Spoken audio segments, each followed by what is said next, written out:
नमस्कार, जनता टीवी देख रहे हैं आप। मैं हूं आपके साथ अमन त्रिपाठी और बुलेटिन का आगाज करेंगे एक बड़ी खबर के साथ। बड़ी खबर, बड़ी जानकारी सामने इस वक्त की बड़ी खबर आपको बता दें। ये बड़ी खबर, बड़ी जानकारी लोकसभा चुनाव के पहले चरण के मतदान को लेकर आपको बता दें 21 राज्यों की 102 सीटों पर वोटिंग प्रक्रिया की शुरुआत हो चुकी है। मतदान को लेकर लोगों में खासा उत्साह देखा जा रहा है।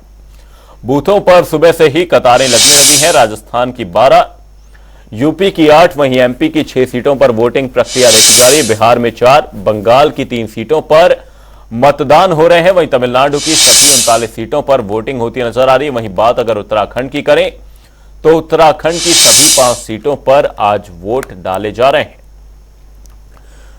लोकसभा चुनावों के पहले चरण की मतदान प्रक्रिया की शुरुआत हो गई है। आपको बता दें पहले चरण का मतदान जारी है। इसी बीच प्रधानमंत्री मोदी ने एक्स पर पोस्ट कर लोगों से बड़ी संख्या में वोट डालने की अपील की है।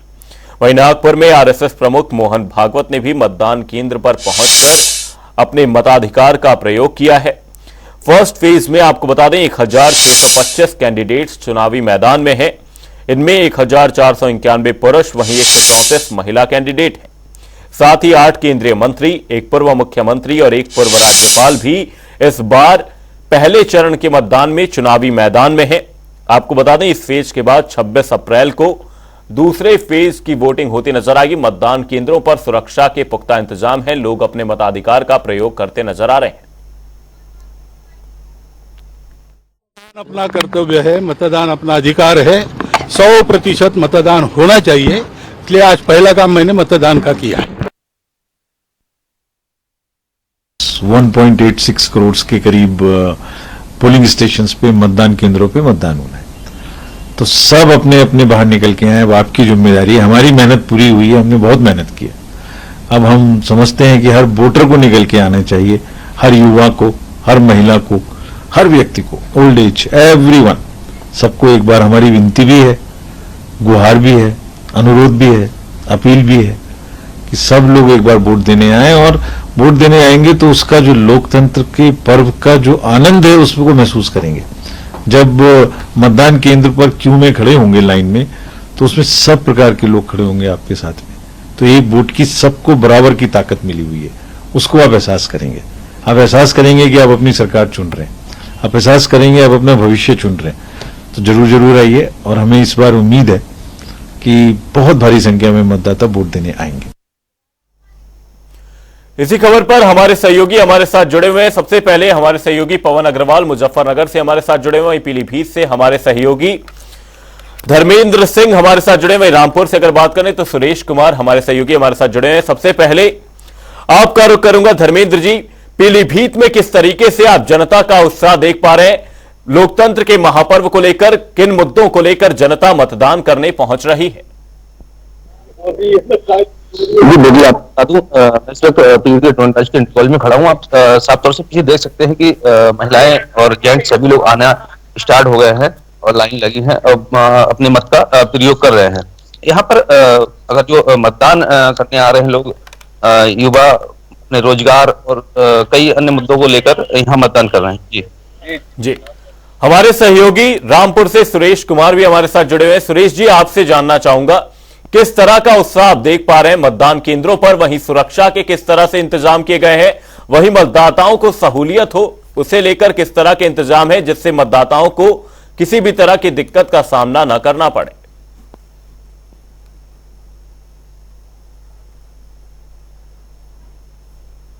टिकट है वो इस राउंड पर है और वो मतदाता को किसी तरीके का कोई प्रलोभन न दे, ये भी बता रहे हैं। मैं बता दूं रामपुर में इस समय मैं नेहरू बाग पर खड़ा हूँ, जहाँ पर मतदान शुरू हो चुका है, लेकिन अभी काफी मतदाता बहुत स्लो तरीके से आ रहा है, धीरे धीरे आ रहे हैं।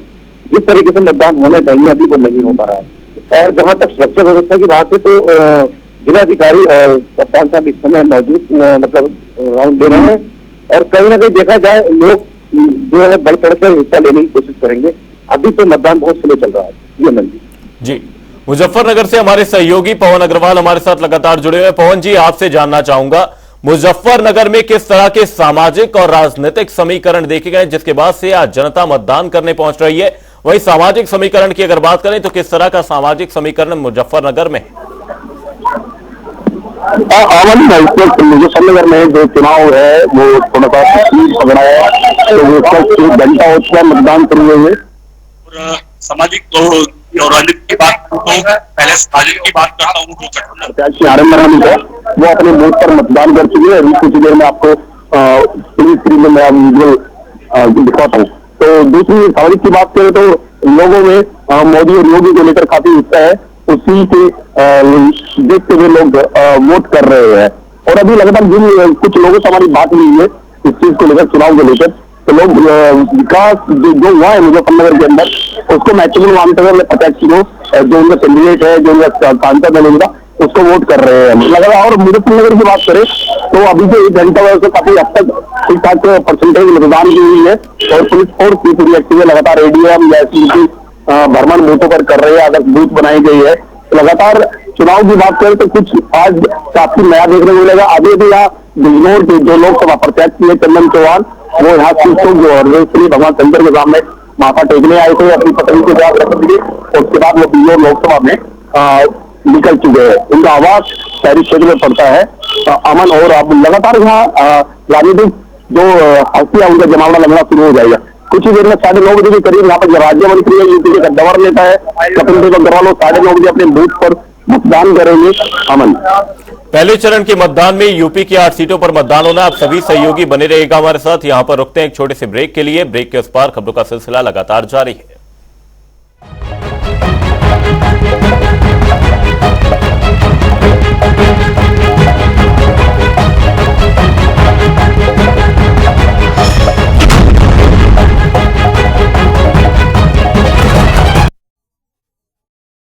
डॉक्टर ऑर्थो ऑयल के रेगुलर मसाज से जॉइंट हेल्थी रहते हैं, और अगर प्रॉब्लम बहुत पुरानी है तो डॉक्टर ऑर्थो कैप्सूल्स साथ लेना ना भूलें। अब दर्द भी घुटने टेकेगा। 50 वर्षों का अनुभव लिए गुरुजी ठंडाई और शरबत की बात ही अलग है। गुरुजी ठंडाई और शरबत रिश्तों में मिठास लाए।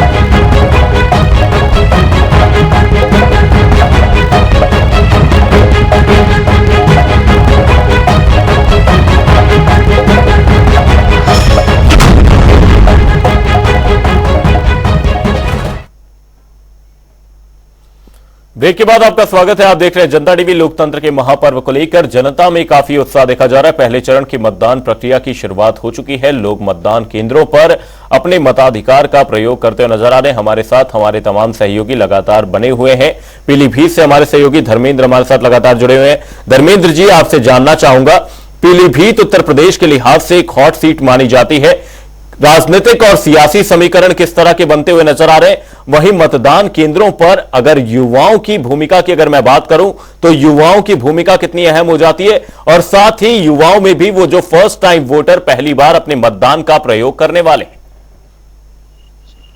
जी बिल्कुल, आपको साफ तौर से बता दूं, यहाँ पर समीकरण सपा और भाजपा के समीकरण बराबर बैठ रहे हैं। यहाँ पर जो है लगातार युवाओं में वही रोजगार को लेकर जो है यहाँ पर अपना जो है मांग रहती है कि हमारा जो रोजगार देगा हम उसको वोट करेंगे।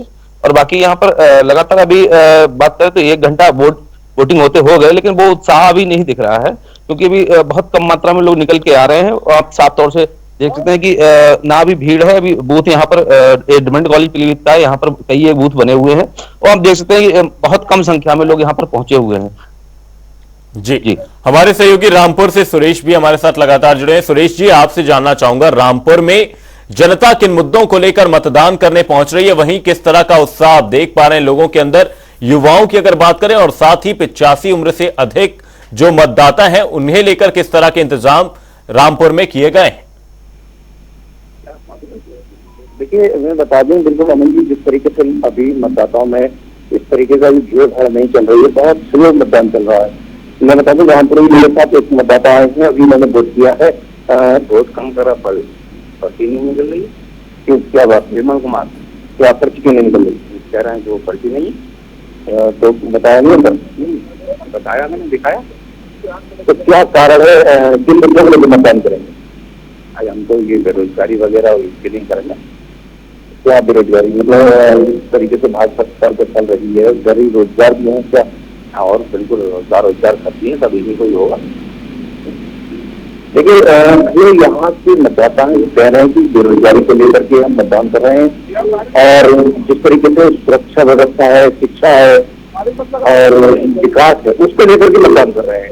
लेकिन अभी भी उत्साह नहीं दिख रहा है मतदाताओं में, किस तरीके बहुत स्लो मतदान चल रहा है। मेरे साथ एक और मतदाता है, क्या नाम है आपका?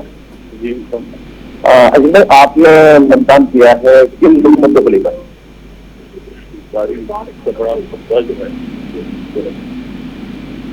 वायदे हैं सब काम ज्यादातर बताते हैं कि मतदाता कह रहे हैं कि बेरोजगारी के मुद्दे हैं, लेकिन मुद्दे सिर्फ बेकार हैं, किसी काम के नहीं है। कहीं ना कहीं जो है बेरोजगारी हावी हो रही है इस बात पर। जी साथ ही सुरेश जी, राजनीतिक और सामाजिक समीकरण क्या कुछ रामपुर में बनते हुए नजर आ रहे हैं? क्या कुछ कह रहे हैं राजनीतिक और सामाजिक समीकरण रामपुर से? देखिए अमन जी, बता दें, बिल्कुल रामपुर एक हॉट सीट कहलाती है। 2014 के बाद यहाँ पर बहुत कुछ बदला है, क्योंकि उससे पहले समाजवादी पार्टी की सरकारें रहती थी और उनका दबदबा था। आजम खान इस बार जेल में है, तो कहीं ना कहीं अखिलेश यादव की और आजम खान की नाराजगी से चलते हुए एक बसपा ने भी अपना कैंडिडेट खड़ा किया है। उससे मैं समझता हूँ इस बार भारतीय जनता पार्टी का दबदबा काफी दिख रहा है। और जिस तरीके से सामाजिक बात करें तो यहाँ पर जो लोग हैं वो भी इस बार ये कहते नजर आ रहे हैं कि जो काम करेगा हम उसी को विकास के मुद्दे पर वोट देंगे। कहीं ना कहीं जो सरकार है कुछ काम भी कर रही है, कुछ फैक्ट्रियां बंद हैं, उनको खोलने की अगर बात करते हैं तो उनको वोट करेंगे। जी, मुजफ्फरनगर से हमारे सहयोगी पवन अग्रवाल लगातार हमारे साथ जुड़े हुए। पवन जी, आपसे जानना चाहूंगा, महिला मतदाताओं की भूमिका कितनी अहम रहने वाली है लोकतंत्र के इस महापर्व में, क्योंकि महिलाओं की भी यहां पर जो संख्या है वो पुरुषों के मुकाबले बिल्कुल सटीक बैठती हुई नजर आ रही है, बिल्कुल बराबरी देखी जा रही है यहां पर पुरुष और महिला मतदाताओं में। अगर महिलाओं मतदाता की अगर बात की जाए तो मुजफ्फरनगर में अच्छी खासी संख्या महिला मतदाता हुई है। पुरुषों की बराबर महिला मतदाता यहाँ भागीदारी करती है और लगातार अब जो सुबह 7 बजे हमने काफी संख्या में महिलाओं को मतदान करते हुए बूथ पर देखा है और बड़े जोर शोरों से महिला मतदाता मुजफ्फरनगर के बूथ पर यहाँ का सेल्फ का बूथ है, वहां से मतदान करने के लिए बड़ा जोश है उनके प्रति। और बात अगर की जाए तो जोश की तो महिला मतदाताओं का कहना है मुजफ्फरनगर में बहुत विकास किया है और हमने सुबह के मुखिया योगी आदित्यनाथ मोदीनाथ को अनुसरण करते हुए ही मतदान किया है।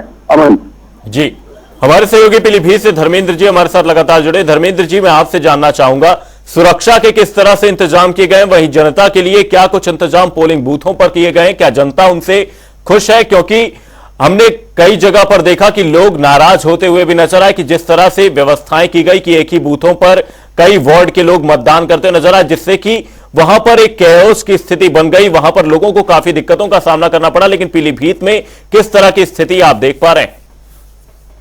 जी बिल्कुल, आपको बता दूं यहाँ सुरक्षा के पुख्ता इंतजाम है। आप साफ तौर से देख भी सकते हैं कि जो है यहाँ पर फोर्स भी लगी हुई है और यहाँ पर जो है मतदान स्थल पे जो है बूथ तो कई एक बनाए गए, लेकिन सब बूथों का सिस्टम सब अलग अलग जो है इनका रखा गया और महिलाओं के लिए लाइनें अलग, पुरुषों की लाइनें अलग। यहाँ पर सुरक्षा व्यवस्था और जो है जो यहाँ की वोटिंग करने के लिए व्यवस्था है वो एकदम बढ़िया व्यवस्था है। जी, हमारे सहयोगी सुरेश जी हमारे साथ लगातार रामपुर से बने हुए हैं। सुरेश जी, आपसे जानना चाहूंगा, यहां पर अगर आप कुछ मतदाताओं से और बात कर पाए, उनसे जान पाए कि क्या कुछ मुद्दे लेकर वो मतदान करने पहुंचे हैं, साथ ही महिला मतदाताओं से उनके मुद्दे जानने की कोशिश करें कि महिला मतदाता आखिर किन मुद्दों को लेकर मतदान करने पहुंच रहे हैं, क्योंकि महिलाओं की भूमिका इस लोकतंत्र के महापर्व में काफी अहम रहने वाली है।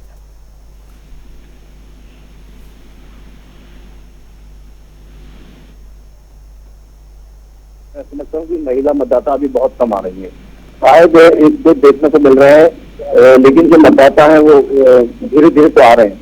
और जिस तरीके से अभी पुलिस सुरक्षा फोर्स पूरी यहाँ पर अंदर गई थी और देख रही है, लगातार चेकिंग कर रही है कि किसी के पास मोबाइल वगैरह या किसी तरीके की कोई और ऐसी सामग्री ना हो जो जिससे दिक्कत हो।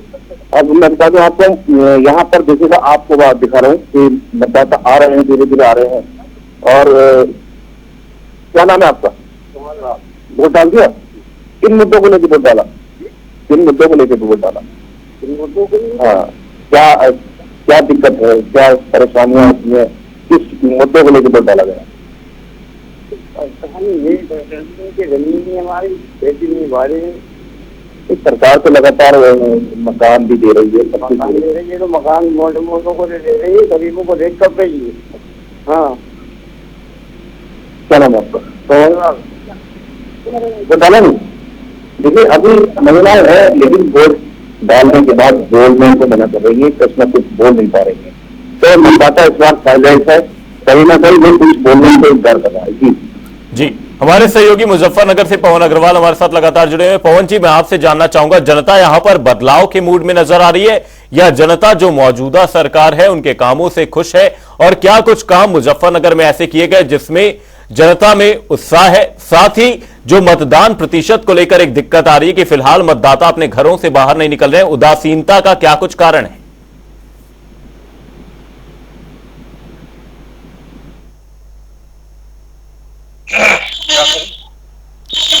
पवन जी, क्या आप मुझे सुन पा रहे हैं?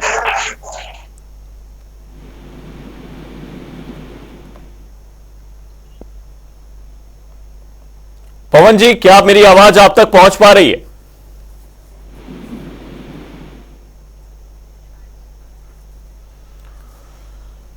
पीलीभीत से हमारे सहयोगी धर्मेंद्र जी का रुख करते हैं। धर्मेंद्र जी, मैं आपसे जानना चाहूंगा, क्या कुछ कारण ऐसे हैं जिससे मतदाताओं में उदासीनता देखी जा रही है, मतदाता मतदान केंद्रों तक नहीं पहुंच रहे? क्या इसका कारण गर्मी है या साथ ही एक उदासीनता का कारण यह कुछ हो सकता है कि जनता किसी न किसी मुद्दे को लेकर नाखुश है जिसके चलते वो मतदान केंद्रों तक नहीं पहुंच रहे? जी बिल्कुल, यहाँ पर बताना चाहूंगा कि जो है इन पर एक तो सुबह का समय है, तो महिलाएं जो है इसलिए नहीं आ पा रही हैं, उनको कई एक घर में काम भी सुबह, और बाकी यहाँ पर मुद्दा तो यहाँ पर कई एक है। ग्रामीण क्षेत्र में बात करें तो जंगल क्षेत्र में जो है जानवरों से, जंगली जानवर हुए, आवारा जानवर हुए, उनके मुद्दे बहुत सारे हैं लगातार, और यहाँ पर लोग निकल भी रहे हैं, तो भी हम जानकारी लेते हैं। बताइए, आइए। अच्छा, नहीं आइए, बताइए। आप वोट करने आए हैं? जी हाँ, वोट करने आए हैं। किसको अब की वोट कर रहे हैं? मतलब क्या समझ के वोट कर रहे हैं? किस मुद्दों पे वोट कर रहे हैं? रोजगार, मेन मुद्दा तो रोजगार ही है। जो रोजगार दे वही सरकार बैठे आके। यहाँ पर जैसे आपने देखा है कि यहाँ पर जो निकल रहे हैं उनका कहना है कि जो रोजगार देगा, रोजगार इनका यहाँ पर खास तौर से मुद्दा है, क्योंकि ये शहर क्षेत्र है, शहर क्षेत्र में रोजगार ही मुद्दा इनका रहता है। जी, मुजफ्फरनगर से हमारे सहयोगी पवन अग्रवाल का रुख करते हैं। पवन जी, आपसे जानना चाहूंगा, क्या कुछ ऐसे कारण हैं जिसके चलते मतदाताओं में एक उदासीनता देखी जा रही है, मतदाता मतदान केंद्रों तक नहीं पहुंच पा रहे? क्या कुछ ऐसे कारण? नहीं अमित, मैं मुजफ्फरनगर की बात करता हूँ। मुजफ्फरनगर में तो खैर ऐसा नहीं है कि मतदान केंद्रों पर मतदाता नहीं पहुंच रहे हैं। हमारे यहाँ लगातार जो मतदाता है मतदान केंद्रों पर जा रहे हैं। हालांकि सुबह सुबह का समय है तो लोगों के जरूरी कार्य भी होते हैं घर के, लेकिन वो लगातार सुबह 6:45 बजे से ही मतदान केंद्रों पर जा रहे हैं। और अभी भी मेरे पीछे मतदान जो करने के लिए मतदाता आपसे जाते हुए दिखाई दे जाएंगे। ऐसा मुजफ्फरनगर के अंदर तो कोई स्थिति नहीं है। अमन जी, मतदान को लेकर लोगों में खासा उत्साह देखा जा रहा है। 16 करोड़ 63 लाख से अधिक वोटर आज मतदान करते नजर आएंगे। बहुत बहुत धन्यवाद आप सभी सहयोगियों का तमाम जानकारी के लिए। 21 राज्यों में पोलिंग बूथों पर कड़ा पहरा देखा जा रहा है।